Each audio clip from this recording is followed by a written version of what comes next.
हमारा कंपनी का 10% हम शेयर निकालते हैं मंथली।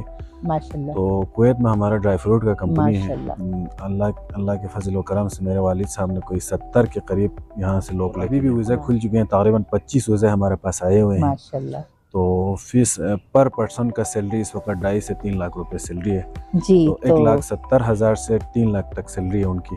अभी रिसेंटली 1-2 बंदों को वीज़ा निकल, इंशाल्लाह और भी वीज़ा निकले। वालिद साहब वहाँ पे कह रहे हैं कि यार हमसे जितना हम लोगों की ज़रूरियात और जो उनकी रोज़गार के लिए अगर कुछ हो सकते हैं तो करना चाहिए। बहुत बड़ी बात। तो खास इदारा इस वक्त तक फंडिंग कर रहा है आपके काम को देखकर, या आपने कहीं से अप्रोच किया हो?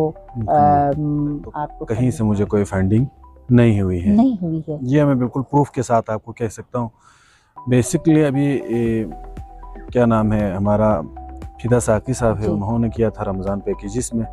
और शेख इजाज़ हमारे यहाँ से पूछते हैं कि शेख इजाज़ साहब पैसे कहाँ से लेते हैं, उसका जवाब मैं आपको दे दूंगा आज सारे नाजरीन को। उसने पैसा उसके साथ कारोबार किया है जो डबल करके देते हैं। खुदा ही डबल करके दे सकता है। तो उसने तिजारत खुदा के भी खर्चा कर रहा हूँ तो कोई पूछने का हक नहीं हो सकता कि आप पैसे कहाँ से ला रहे हैं। हमें हमारे माशरे में ये देखना चाहिए कि पैसे कहाँ खर्च हो रहे हैं, वो देखना चाहिए कहाँ से आ रहे हैं। आप जिंदगी में कोई अगर है तो जब हम मुखलिस होकर काम करने के लिए, जब नियत साफ करके काम करने के लिए निकल चुके होते हैं तो डोनर आपके पास 2.5 करोड़ का प्रोजेक्ट रखे, जहाँ पे सबसे ज्यादा हमारे कुनेस में पानी के इश्यूज था। फसल बिल्कुल तबाह हो रहा था पानी की वजह से, पीने का पानी नहीं था। जाहिर सी बात है मैम, जब कोई अच्छा काम करने लग जाते हैं तो शैतान बार बार है। ये मेरी वालिदैन की दुआएं हैं और सबसे ज्यादा ये मुस्तकीन और गरीबों की दुआएं हैं। ये रास्ता बना रहे हैं, तो क्या आपका भी कोई इरादा है सियासत में आने का? सियासत का नाम ही खिदमत है मैम। अगर खिदमत करना चाहो सियासत में आके भी कर सकते हैं। बगैर सियासत एक हो के अगर इलाके के लिए काम करें तो इलाके को चेंज करने में कोई टाइम नहीं लगता है। एक शेख इजाज बेहश्ती साहब पूरे बल्तिस्तान को चेंज कर सकते हैं।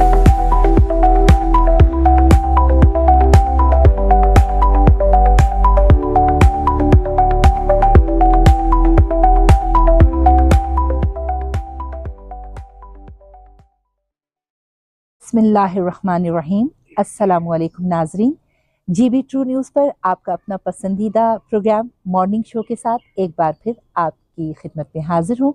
मैं हूँ कौसर परवीन और आप देख रहे हैं GB ट्रू न्यूज़ पर मॉर्निंग शो। जी नाजरीन, कैसे हैं आप सब? उम्मीद है हमारे नाजरीन इस वक्त जहाँ कहीं से भी हमें देख रहे हैं खुश होंगे, शाद होंगे और आबाद होंगे।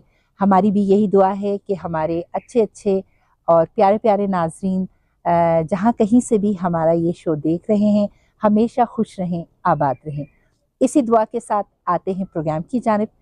प्रोग्राम में कुछ दिनों की ब्रेक हुई जिसके लिए हम आपसे माज़रत ख़्वाह हैं। कुछ मसरूफियात आन पड़ी जिसकी वजह से हम आपकी खिदमत में हाजिर नहीं हो सके, लेकिन आज एक मुनफरिद शो लेकर आपकी खिदमत में हम हाजिर हो गए हैं।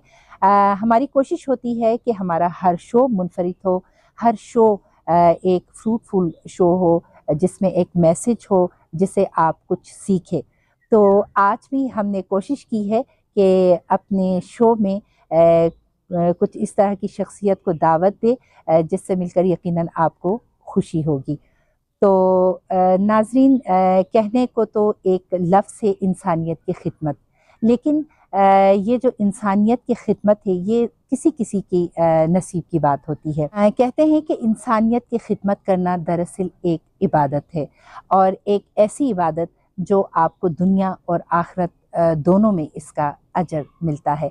और इंसानियत की खिदमत करने वाले लोग बहुत कम होते हैं, और जो होते हैं उन पर अल्लाह का बड़ा करम होता है। यकीनन जब हम दुखी इंसानियत की खिदमत कर रहे हों तो अल्लाह ताला खुश होता है, और अल्लाह ने अपने किताब में भी बार बार इंसान को यही हिदायत की है कि जब तक हम दुनिया में हैं हम एक दूसरे के लिए खिदमत करें, एक दूसरे के दुख दर्द को बांटें।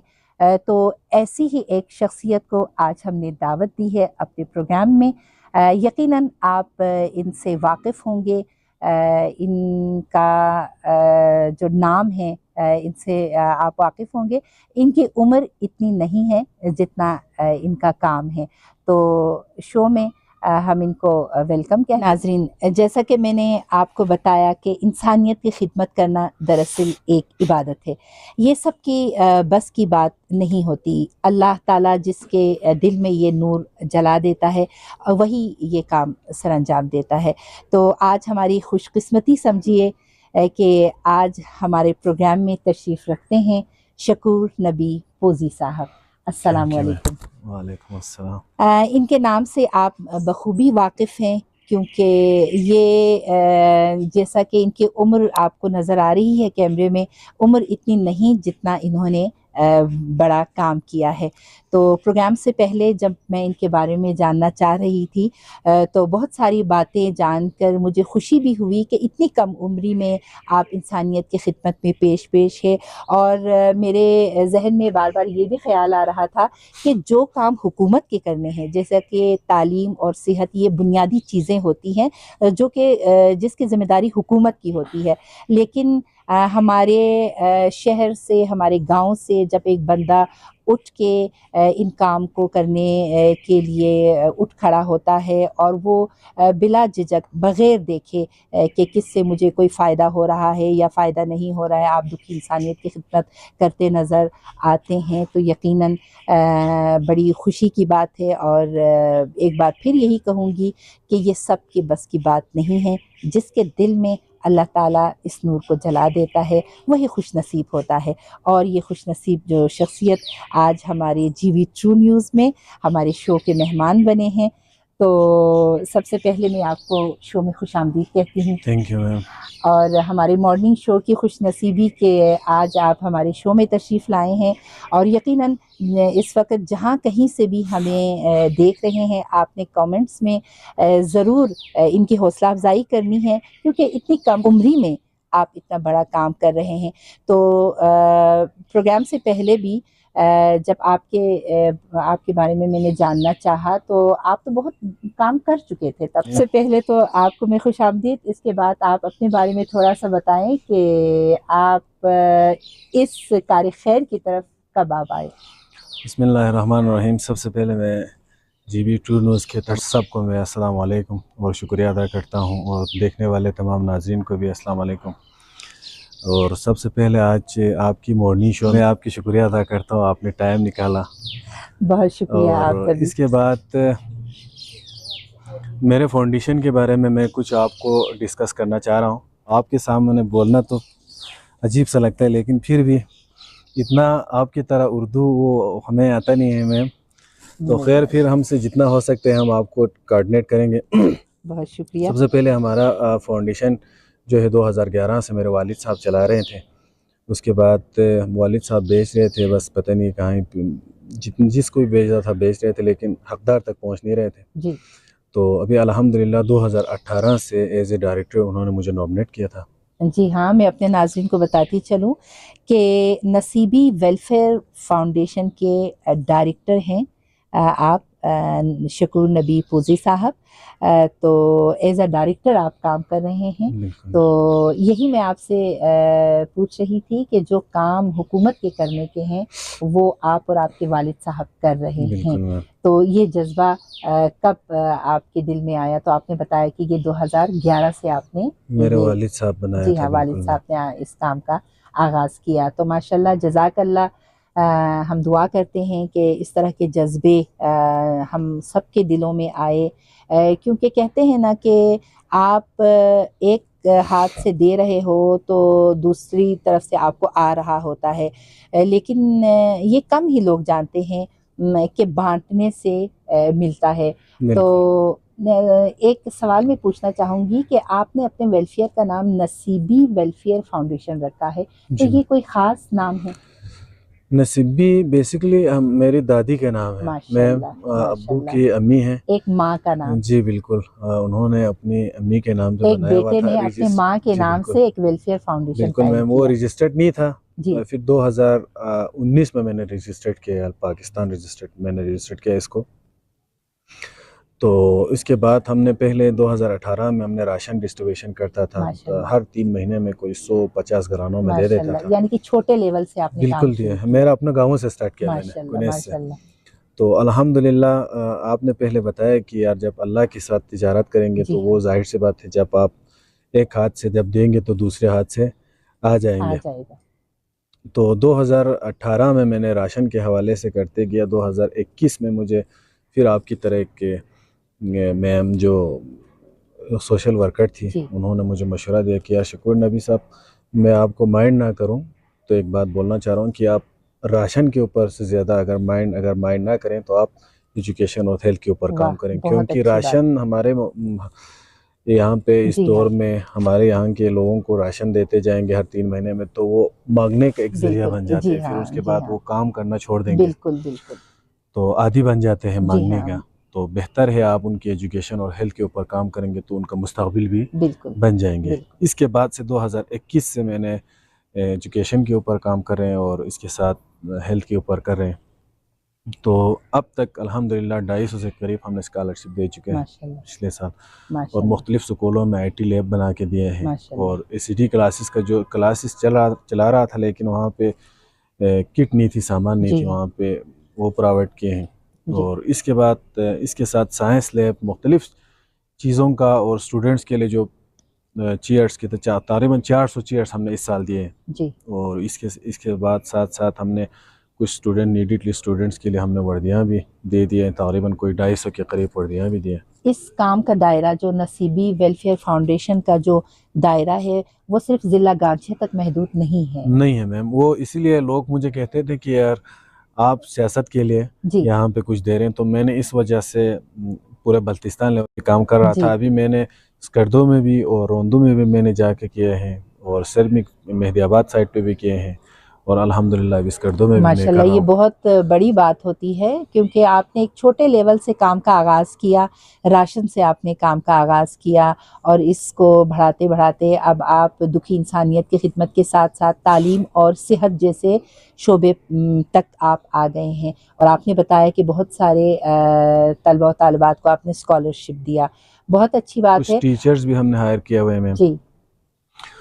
फिर आपकी बात फिर वहीं आ जाती है क्योंकि आप ज़िंदगी में तजुर्बाकार हैं, तो जब हम मुखलिस होकर काम करने के लिए, जब नियत साफ़ करके काम करने के लिए निकल चुके होते हैं, तो डोनर आपके पास खुद ब खुद आ जाते हैं। रिसेंटली हमें शेख इजाज़ बहिश्ती साहब, जिसका कोई तारुफ का मोहताज नहीं, आप बेहतर जानते हैं। जी हाँ, जी हाँ। तो उन्हें मैंने एयरपोर्ट से इनवाइट किया, दावत किया था। मैंने कहा था हमारे गांची की साइड पे आप विजिट करें, तो उनकी बड़ी मेहरबानी, हम उनके लिए रिसेंटली शेख इजाज़ बहिश्ती साहब ने आपके ज़िला किया था। वहाँ पे कोई 2.5 करोड़ का प्रोजेक्ट रखे, जहाँ पे सबसे ज़्यादा हमारे कुनेस में पानी के इश्यूज़ था। फसल बिल्कुल तबाह हो रहा था पानी की वजह से, पीने का पानी ही नहीं था हमारे कुनेस में। तो अल्हम्दुलिल्लाह उसने कहा वहाँ पे तकरीर में कि मैं कुनेस के लिए अगर पहाड़ से भी पानी निकालना चाहूँ तो मैं, मेरी और शुक्र की जिम्मेदारी है कि मैं आपको पानी निकाल के देना मेरी जिम्मेदारी है। अल्हम्दुलिल्लाह परसों उन्होंने काम भी हमने स्टार्ट किए हैं। माशाल्लाह। और वाड़ी और कुर्ब में एम्बुलेंस की ज़रूरत थी, वहाँ पे दूर दराज इलाकों से पेशेंट मसला मसाइल डिलीवरी के केस थे, तो उनके लिए 2 एम्बुलेंस भी उन्होंने ऐलान किया था। क्या नाम है, किरस में पुल का इशूज़ था, वो भी रिपेयर किया था। और मुख्तलिफ़ जगहों पे इसी तरह छोरबट तक मुकम्मल तौर पर तकरीबन कोई 2.5 करोड़ का प्रोजेक्ट रखा है। हम उनका भी शुक्रिया अदा करते हैं। और इसी के साथ साथ डॉक्टर अफान साहब, जो मैंने गवर्नर साहब के साथ शाह विलास मिला था, मैंने उनको भी इनवाइट किया, तो उन्होंने भी कहा कि मैं ज़रूर आऊँगा, और अगले महीना के मैं इंशाअल्लाह रहमान गांची और स्कर्दो दोनों में मेडिकल कैंप लगाएंगे। इसके बाद गवर्नर साहब का भी मैं शुक्रिया अदा करता हूँ, इन्होंने यहाँ से सिंध में लेके गया था मुझे साथ में। तो अली शेखानी साहब हैं, ज़फ़र JDC साहब और अयाज़ मोतीवाला, उनको भी मैंने इनवाइट किया था गवर्नर साहब के थ्रू। तो उन्होंने भी कहा कि जून या जुलाई के 10 करोड़ का प्रोजेक्ट हम स्कर्दो में रखेंगे और 10 करोड़ का हम कम अज़ कम गांचों में रखेंगे। तो जब हम नियत साफ हो के अगर करना चाहो तो मंजिल बहुत ही आसान है, मंजिल आसान हो जाती है। और मुझे बार बार यही ख्याल आ रहा है, और हमारे देखने वाले नाज़रीन भी यही सोच रहे होंगे, मैं आपसे पूछना भी यही चाह रही थी कि इस छोटी उम्र में आप इस तरफ आए, खिदमत खल्क की तरफ। बिल्कुल। तो आपको कोई मुश्किल तो नहीं हुई ना? आपको अच्छा लग रहा है? जाहिर सी बात है मैम, जब कोई अच्छा काम करने लग जाते हैं तो शैतान बार बार हमें डिस्टर्ब करते हैं। बिल्कुल, क्योंकि जवानी में तो ऐसे काम बहुत ही कम ही हमारे होते हैं। अल्लाह का शुक्र है, ये मेरी वालिदैन की दुआएं हैं और सबसे ज़्यादा ये मुस्तकीन और गरीबों की दुआएं हैं। बिल्कुल। और रुकावटें बहुत ज़्यादा मुझे आए, प्रेशराइज भी होते हैं मैम, क्योंकि कोई सियासत के बेस पे करते हैं, कोई इस तरह का, लेकिन बस क्या करें, करना सियासत पड़ता है। की बात आई तो यही मैं पूछना चाह रही थी और हमारे नाजरीन भी यकीनन पूछना चाह रहे होंगे कि जब कोई यंग इंसान जो है वो इस तरह की काम में आगे बढ़ता है, खिदमत खल्क के काम करता है, तो यकीनन हमारे बहुत सारे लोग यही कहते हैं कि ये तो और कुछ नहीं, बस सियासत में आने के दाव पेच है, सियासत में आने के लिए रास्ता बना रहे हैं। तो क्या आपका भी कोई इरादा है सियासत में आने का? सियासत का नाम ही खिदमत है मैम। अगर खिदमत करना चाहो सियासत में आके भी कर सकते हैं, बगैर सियासत के भी आप और आप जैसे यंग लोगों को आना भी चाहिए। और बेसिकली मुझे हमारे लोग सियासत में कह रहे हैं कि आप एक दफ़ा आप निकलें, बिल्कुल, क्योंकि आप अपने जेब से इतना खर्चा कर रहे हैं, तो आप गवर्नमेंट में आएंगे तो वहाँ से भी आपको प्राइवेट होंगे तो आप जाहिर सी बात है बहुत कुछ कर सकते हैं। तो बस उम्मीद करते हैं, बाकी इंशाल्लाह अभी तक मैंने कोई ऐलान नहीं किया है, लेकिन हमारे लोग कह रहे हैं कि ऐलान करें, ऐलान आप तो करेंगे। फिर लोगों की, हमारे लोगों की तवक्कुआत और उनको मशवरा करके, रिश्तेदारों से, सरकर्दगान और इलाके के लोगों से मशवरा करके फिर फैसला करेंगे कि क्या करना है। लेकिन मैं आपसे वादा करता हूँ कि सियासत में आए तब भी मैंने ये खिदमत जारी रखना है। यही सवाल मैं पूछने वाली थी, आए तब भी मैंने ये खिदमत जारी रखना है। सियासत में एक तो आपकी एज इतनी मुझे बड़ी नहीं लग रही, छोटी लग रही है, तो इस रविश को तोड़ना चाहिए कि आप जैसे यंग लोगों को भी सियासत में आना चाहिए, क्योंकि जो जवान होता है उसकी सोच अलग होती है एक बूढ़े इंसान की निस्बत। तो आप जैसे जवान सियासत में आएंगे तो आप जवानों के मसले हल करेंगे। मैं तमाम नौजवानों को ये पैगाम देना चाह रहा हूँ मैं कि नौजवान अभी इस वक्त यंग जनरेशन आ गया कि काम करने की जरूरत है, क्योंकि दौर के मुताबिक लोगों को काम करने की जरूरत है। पहले दौर में, अभी पहले जो दौर के लोग हैं उनको मोबाइल चलाना नहीं आता, आपको पता है। टच मोबाइल अगर उसके हाथ में देंगे तो समझ लो घोड़े, वो क्या नाम है, इर्जे हो फंस तो फिर ऐसे फंस जाते हैं। तो हमें यंग जनरेशन के साथ साथ, मॉडल के साथ साथ हमें चलने की ज़रूरत है। अभी स्कूलों में पहले हमने कभी नहीं देखा कि IT लैब, अभी हर स्कूलों में IT लैब है। क्योंकि डिजिटल और वक्त के साथ साथ चलने की ज़रूरत भी हो और चलना भी चाहिए। क्योंकि तो कोशिश ये करता हूँ कि अगर सारे नौजवान एक हो के अगर इलाके के लिए काम करें तो इलाके को चेंज करने में कोई टाइम नहीं लगता है। एक शेख इजाज बेहश्ती साहब पूरे बल्तिस्तान को चेंज कर सकते हैं। जी हाँ, बिल्कुल। तो सारे नौजवान एक जगह पे बैठ के क्यों नहीं चेंज कर सकते? हाँ, मैं तो उसका नौजवानों को आप, बल्कि आज आपने एक तरह से दबे अल्फाज में ऐलान भी कर दिया है कि सियासत में आने का। अभी शेख इजाज साहब से मैंने एक बात सीखी है कि उन्होंने, आप उसके साथ देखें अक्सर उसके साथ सारे जवान हैं, क्योंकि वो कह रहे हैं कि मैं जवानों को आगे लाना चाह रहा हूँ। और इसी सियासत ये है कि अभी वक्त के मुताबिक नौजवानों को आगे लाने की ज़रूरत है। तो उसने हमेशा ये कहते हैं कि मैं हमेशा नौजवानों को सपोर्ट करता हूँ, क्योंकि ये हमारे मुस्तकबिल चेंज कर सकते हैं। तो मैंने उनसे सीखा है, इंशाल्लाह चलेंगे आगे, कोशिश करेंगे हमसे जितना मुमकिन हो खिदमत करने की। और इसके साथ हमारा एक नौजवान सियासी समाजी कारकुन है जिसका नाम ना लूँ तो ज़्यादती होगी, फिदा साकी, जो रोंदू से हैं। उन्हें, वो भी कम उम्री में बहुत कुछ लोगों की खिदमत कर चुके हैं और कर रहे हैं। अच्छा शकूर नबी साहब, आपसे एक सवाल मैं ये पूछना चाह रही थी, बार बार मेरे जहन में भी आ रहा है और यकीनन हमारे देखने वाले नाजरीन भी सोच रहे होंगे कि मैं ये सवाल क्यों नहीं कर पा रही। मैं करने ही वाली थी कि माशाल्लाह से आपने राशन से अपने काम का स्टार्ट लिया और अल्लाह ने इसमें बरकत डाली और आपका काम बढ़ता गया। और आपने सिर्फ ज़िला गांचे तक महदूद नहीं रखा, आप वहाँ से भी निकले और बहुत सारे तलबा और तालिबात को आपने स्कॉलरशिप भी दी, सेहत के शोबे पर भी आपने काम किया। तो यकीनन इन सब के लिए पैसों की ज़रूरत होती है, फंडिंग की ज़रूरत होती है। अगर आपके पास फंडिंग ना आए, पैसा ना आए तो किस तरह से करें? जैसा कि आपने शेख एजाज बेहश्ती साहब का नाम लिया तो बहुत से लोगों के जहन में है कि इतना सारा पैसा कहाँ से आ रहा है, हालांकि उनको नहीं पता कि जब इंसानियत की खिदमत की जाती है, जब आप बांटते हैं तो अल्लाह ताला आपके रिज़्क़ में इजाफ़ा करता है। वो तो अल्लाह का मुआज़ा है जहाँ से भी आए। तो आपको कोई ख़ास इदारा इस वक्त तक फंडिंग कर रहा है आपके काम को देखकर, या आपने कहीं से अप्रोच किया हो, आपको फंडिंग आ रही हो? सब अब तक जो 2018 से अब तक चला रहे हैं मैम, अब तक तो कहीं से मुझे कोई फंडिंग नहीं हुई है। नहीं हुई है? जी मैं बिल्कुल प्रूफ के साथ आपको कह सकता हूँ। बेसिकली अभी क्या नाम है, हमारा फिदा साकी साहब है, उन्होंने किया था रमज़ान पैकेजेस में, और शेख इजाज़ बेहस्ती साहब था, उन्होंने किया है हमारे गांछे लेवल पे, वो आपको भी पता है। जी हाँ। और बेसिकली अक्सर हमारे यहाँ से पूछते हैं कि शेख इजाज़ साहब पैसे कहाँ से लेते हैं, उसका जवाब मैं आपको दे दूंगा आज सारे नाजरीन को। जी। उसने पैसा उसके साथ कारोबार किया है जो डबल करके देते हैं, खुदा ही डबल करके दे सकता है। तो उसने तिजारत खुदा के साथ किया हुआ है। जब किसी को वो लाख देते हैं तो खुदा उसको 2 लाख देता है। अब हमें कौन सा हक है कि हम किसी को पूछें कि वो कहाँ से लाते हैं? अगर मैं भी खर्चा कर रहा हूँ तो कोई पूछने का हक नहीं हो सकता कि आप पैसे कहाँ से ला रहे हैं। हमें हमारे माशरे में ये देखना चाहिए कि पैसे कहाँ खर्च हो रहे हैं, वो देखना चाहिए, कहाँ से आ रहे हैं, इससे कोई गरज नहीं है। दुखी इंसानियत की खिदमत में आप पैसा खर्च कर रहे हैं तो किसी को कोई हक नहीं बनता कि आपसे पूछे। और यकीनन हमारे लोग जानकारी रखते भी है कि पैसा कहाँ से आया। आपने प्रोग्राम के आगाज़ में बताया कि आपके वालिद साहब जो है वो आपके साथ बिल्कुल, हमारा कंपनी का 10% हम शेयर निकालते हैं मंथली। माशाल्लाह। तो कुवैत में हमारा ड्राई फ्रूट का कंपनी है। अल्लाह के फजल व करम से मेरे वालिद साहब ने कोई 70 के करीब यहाँ से लोग लेके गए कुवैत में रोजगार एज ए रोजगार।